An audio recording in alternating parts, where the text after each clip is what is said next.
दोस्तों, आज हम कुछ क्वेश्चंस लेके आए हैं रिगार्डिंग नोट सेट 2023 जो होने वाला है आपका जून में, ठीक है, जिसकी डेट है 3 जून।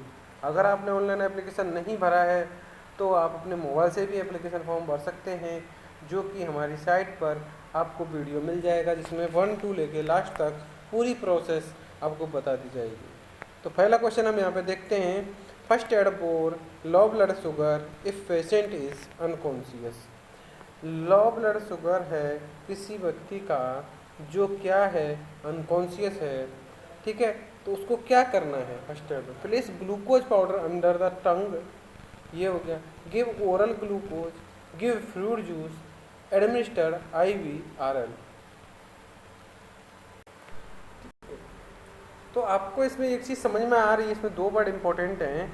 जैसे पहला वर्ड है कि व्यक्ति का क्या है, लो ब्लड शुगर, व्यक्ति का क्या है, low blood sugar, and patient कैसा है, अनकॉन्शियस।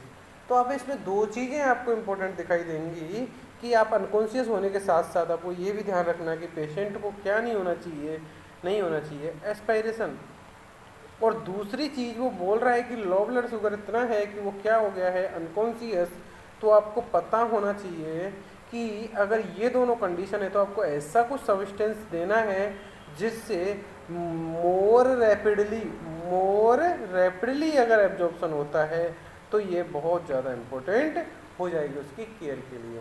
तो चलते हैं इसमें पहला ऑप्शन के लिए कि लास्ट से हम देख लेते हैं। एडमिनिस्टर्ड IV/RL फ्लूइड वो लगाने के लिए आपको बोल रहा है, जबकि रिंगर लैक्टेट में क्या आता है, ग्लूकोज नहीं आता है, ठीक है। हमको चाहिए क्या, ग्लूकोज चाहिए, जो कि ग्लूकोज इसमें नहीं आता है, किसमें, RL में।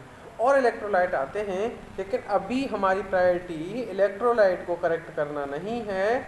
अभी हमारी जो प्रायोरिटी है वो है ग्लूकोज लेवल को इंक्रीज करना, ठीक है। ये हो गया पहला चीज़। तो जब ग्लूकोज का लेवल हमारा लो हो गया है और वो हो गया है बिलो 40 हो चुका है, बिलो 20 हो चुका है, तो कंडीशन ऐसी है कि पेशेंट की जो सेल हैं वो हैं हंगर। और जब पेशेंट की सेल हंगर हैं तो पेशेंट हो गया है अनकॉन्शियस, क्योंकि उसको नहीं मिल पाया उनके ब्रेन को ग्लूकोज, और ब्रेन को चाहिए ग्लूकोज टू सर्वाइव, ठीक है। तो इसलिए वो क्या हो गया है, अनकॉन्शियस हो चुका है। तो उसी कंडीशन में हमने अगर RL देंगे तो RL का काम होता है इलेक्ट्रोलाइट का काम बैलेंस करना, और अभी हमारा इलेक्ट्रोलाइट का बैलेंस करना प्रायोरिटी नहीं हो सकता, तो इसलिए इसका आंसर D नहीं है, ठीक है। नेक्स्ट चीज़ अगर हम देखें, गिव फ्रूट जूस, मैंने आपको बताया कि अगर आप फ्रूट जूस देंगे तो पेशेंट कैन एस्पायरेट। अगर पेशेंट एस्पायरेट कर गया तो हो जाएगा उसको एस्पायरेटेड निमोनिया, और जब पेशेंट को हो जाएगा एस्पायरेटेड निमोनिया तो पेशेंट को रिकवरी होने में लगेगा टाइम। आया था वो ब्लड ग्लूकोज को लेकर, लो ब्लड ग्लूकोज को जाके लेके क्या जाएगा आपका, एस्पायरेटेड निमोनिया। तो ये भी आपको बचाना है, क्योंकि एक बार निमोनिया होने के बाद, ये एस्पायरेशन होने के बाद, एस्पायरेटेड निमोनिया होने के बाद पेशेंट सर्वाइव करना बहुत बड़ा हो जाता है।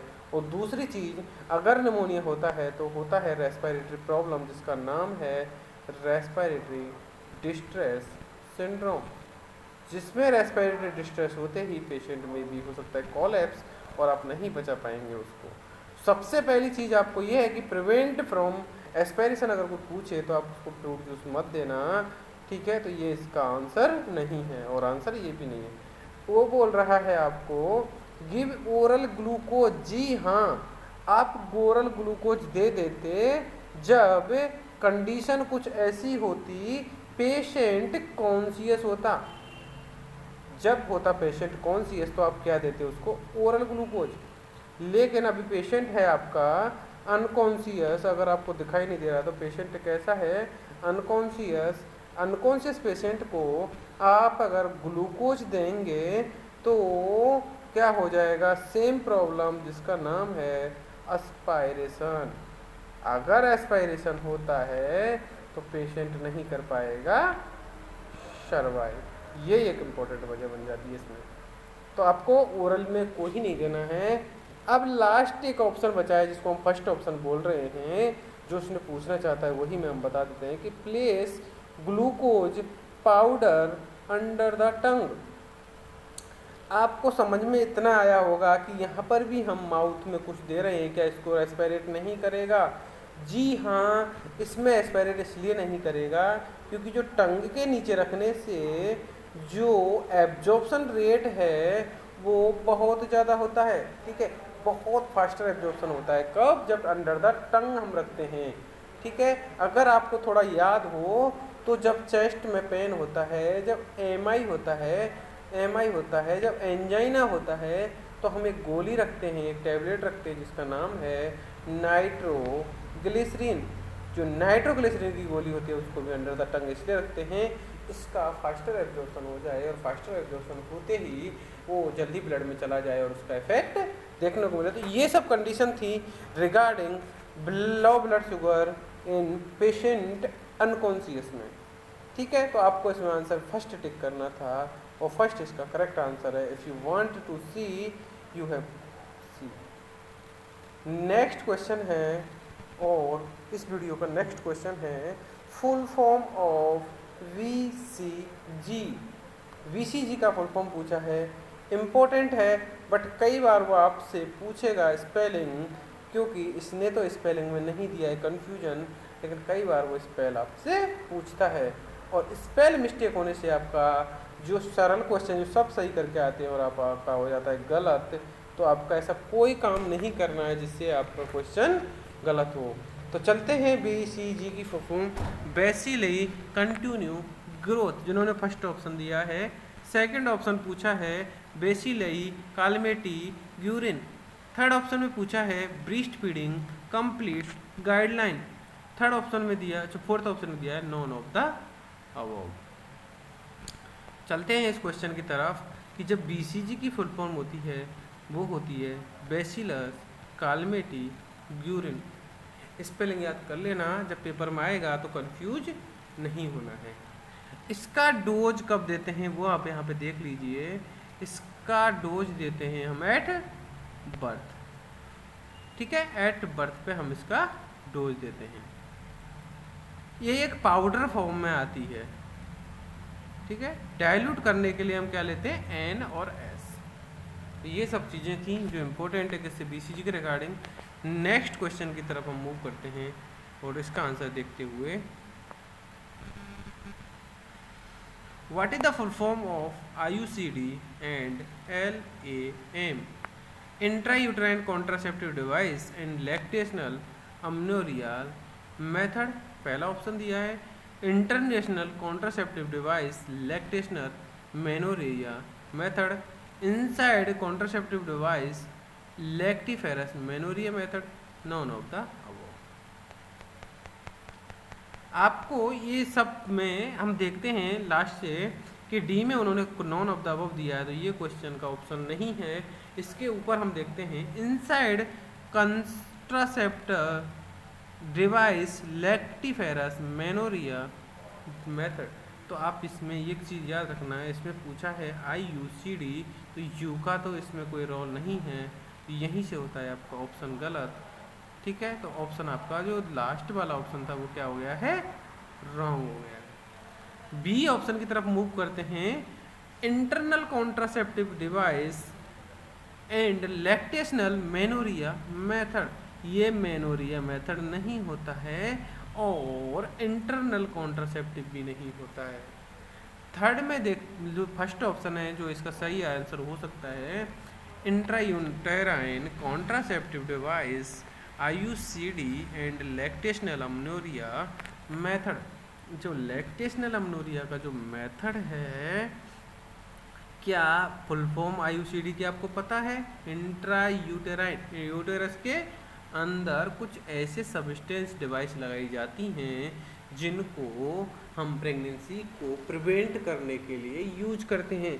इसको क्या बोलते हैं हम? Intra uterine contraceptive device. कोई अगर आपसे क्वेश्चन का आपको उदाहरण पूछे तो आप बताना कॉपर टी, कॉपर टी। ठीक है। एक आता है LNG। तो ये दो चीज़ें हैं जो आपको याद होनी चाहिए अगर जब आप कॉन्ट्रासेप्टिव इंट्रायूट्राइन कॉन्ट्रासेप्टिव पढ़ रहे हैं। लास्ट जो वर्ड है उसको भी देख लेते हैं, LAM। और ये कैसे करता है कॉन्ट्रासेप्शन में इफेक्ट? Lactational amenorrhoea method. जब कोई माता अपने बच्चे को पिला रही है दूध, जब मम्मी अपने बच्चे को पिला रही है, क्या ब्रेस्ट फीडिंग करवा रही है, तो क्या वो प्रेग्नेंट हो जाती है? नहीं, क्योंकि यही जो इफेक्ट है लैक्टेशनल अमनोरिया मेथड उस जगह पर काम करता है। क्योंकि जो लैक्टेशन में कुछ हार्मोन होते हैं जो बहुत इंक्रीज हो जाते हैं, इसलिए जो इंक्रीज होने से जो हार्मोनल इम्बैलेंस होने की वजह से उसमें क्या नहीं आता है? मेंसेस नहीं आता है। और जब मेंसेस नहीं आएगा तो प्रेग्नेंट नहीं होगी, और जब प्रेग्नेंट नहीं होगी तो हो गया ना कॉन्ट्रासेप्टिव। तो ये मेथड है किसका? Lactational amenorrhoea method. Next question की तरफ मूव करते हैं इसका आंसर देखते हुए। नेक्स्ट क्वेश्चन है, which are not the major source of hospital? Option first, second option blood bank, animal research और पैरामेडिक्स। तो ऐसे कौन से सोर्स हैं, इसमें से मेजर सोर्स कौन सा नहीं है? इसमें एक कीवर्ड दिया है उन्होंने, वो शायद आपको स्मार्ट देखने के लिए, आप कितना इंटेलिजेंट है, कितने बारीकी से क्वेश्चन पढ़ते हैं, तो आपको पता होना चाहिए कि मेजर सोर्सेस कौन सा नहीं है। ठीक है। तो हॉस्पिटल क्या मेजर होता है? जी हाँ, हॉस्पिटल खूब बड़ा रहता है, और इतना बड़ा रहता है कि आप इसमें कितनी भी कैपेसिटी होती है। ब्लड बैंक, जी हाँ, ब्लड बैंक की भी काफ़ी सेंट्रल ब्लड बैंक होती हैं। कुछ रिसर्च सेंटर होते हैं, वो भी काफ़ी बड़े होते हैं। लेकिन जो पैरामेडिक्स होती हैं, पैरामेडिक्स मतलब कुछ छोटी छोटी जो मेडिसिन से रिलेटेड कुछ दुकानें चलती हैं, उनको हम पैरामेडिक्स बोलते हैं। तो वो मेजर नहीं होती, उनको माइनर में कंक्लूड करते हैं, और यही इसका आंसर है। Next question, malaria caused by vivax can be treated with. जो मलेरिया है किससे कॉज हुआ है? वो हुआ है आपका वाइवेक्स से। उसको हम ट्रीट करेंगे क्या? हम क्लोरोक्विनिन 15 mg पर kg से करेंगे, ट्राइमाक्विनिन 0.25 mg पर kg से करेंगे, क्लोरोक्विनिन 20 mg पर kg से करेंगे, या प्राइमाक्विनिन 0.20 mg पर kg से करेंगे। इम्पोर्टेंट क्वेश्चन है, बार बार पेपर में आएगा, इसलिए आप थोड़ा सा आपको अवेयर रहना है, और इतना अवेयर रहना है कि अगर ये क्वेश्चन आए तो आप इसमें टिक करना प्राइमाक्विनिन 0.25 mg पर kg। mg पर kg का मतलब यही है कि पर kg आपको 0.25 देना पड़ेगा। अगर आदमी 70 किलो का है तो आपको 0.25 से मल्टीप्लाई कर सकते हैं, और जब 0.25 से जब मल्टीप्लाई करेंगे तो इसका डोज आएगा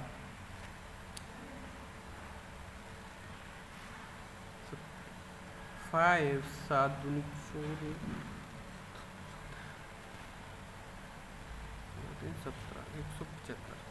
175 mg। ठीक है। नेक्स्ट क्वेश्चन है,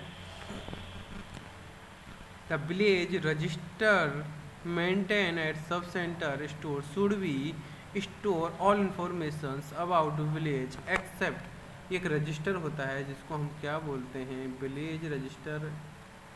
ठीक है। सब सेंटर पे जो स्टोर करता है वो क्या चीज़ें स्टोर करता है? सिवाय एक के, एक्सेप्ट इसमें कीवर्ड है, पॉपुलेशन, स्कूल लोकेशन, पंचायत भवन, नगर पालिका।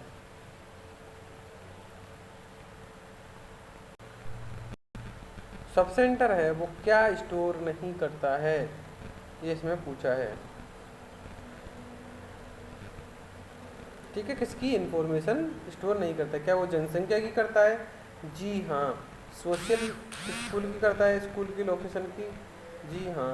पंचायत भवन की करता है? जी हाँ। लेकिन नगर पालिका की नहीं करता है। ठीक है, तो इसका आंसर क्या जाएगा? डी। एक्सेप्ट पूछा इसलिए इसका आंसर डी जाएगा।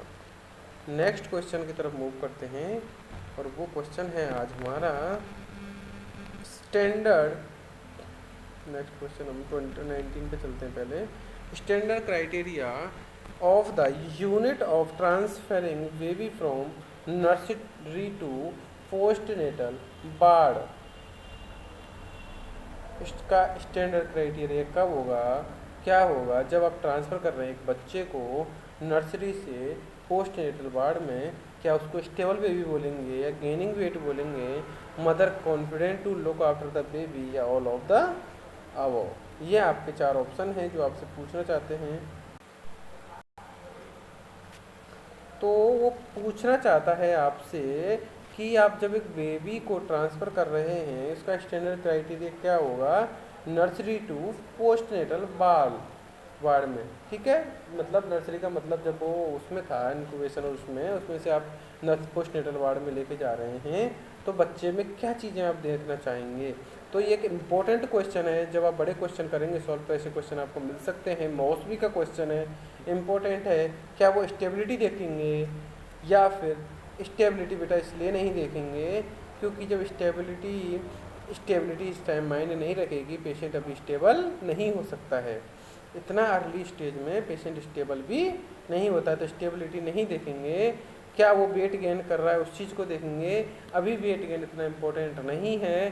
तीसरी चीज़ है mother confident to look after the baby. जी बिल्कुल, क्योंकि जब मदर कॉन्फिडेंट है बच्चे को देखने के लिए, उसकी केयर करने के लिए, उसकी फीलिंग्स को समझने के लिए, तो लव और अफेक्शन जो प्रायोरिटी केयर में आती हैं वो चीज़ इम्पोर्टेंट है बच्चे के लिए। नहीं तो सेफ्टी और सिक्योरिटी वाला जो आपकी थ्योरी है वो फेल हो जाएगी, इसलिए आप उसको मम्मी के पास लेके जा रहे हैं। तो सी इसका करेक्ट आंसर जाएगा। आप यहाँ से मैच कर सकते हैं। नेक्स्ट क्वेश्चन है which patch on the soft tissue is known as white patches on soft tissue. जो कुछ सॉफ्ट टिश्यू पर कुछ वाइट पैचेज बन जाते हैं उनको क्या बोलते हैं? क्या उनको एरिथ्रोप्लेकिया बोलते हैं, ल्यूकोप्लेकिया बोलते हैं, मास्टोडाइनिया बोलते हैं, या ई और सी, ए एंड सी बोलते हैं? तो इम्पोर्टेंट है इसमें क्या उसको एरिथ्रोप्लेकिया बोलते हैं। एरिथ्रोप्लेकिया होता है एरिथ्रोसाइट से रिलेटेड, और जब एरिथ्रोसाइट की बात आएगी तो कलर हो जाएगा वाइट, नहीं होगा, और क्या हो जाएगा रेड। तो ये तो इसका आंसर नहीं है। तो ल्यूकोप्लेकिया बोल सकते हैं क्या? जी हाँ, आप ल्यूकोप्लेकिया इसलिए बोल सकते हैं क्योंकि ल्यूकोसाइट होती हैं WBC और WBC होती हैं वाइट ब्लड सेल्स। तो अगर आप थोड़ा सा भी टर्मिनोलॉजी पे ध्यान रखेंगे तो आपको वाइट पैचेज का मतलब समझ में आएगा। ल्यूकोप्लेकिया, मास्टोडाइनिया नहीं होगा, एंड वो थी एंड सी तो हो ही नहीं सकता। तो इसका आंसर क्या जाएगा? बी। नेक्स्ट क्वेश्चन है और वो हम डिस्कस करेंगे नेक्स्ट वीडियो में। अगर आपको हमारी वीडियो पसंद आई हो तो लाइक करें, शेयर करें और सब्सक्राइब करें। और नॉट सेट की तैयारी लगातार आपको करनी है तो हमारी टेस्ट सीरीज ज्वाइन करें। और मात्र आपकी 49 और 99 रुपीज़ में आपको टेस्ट सीरीज हमारे चैनल पर मिल रही है। Thank you.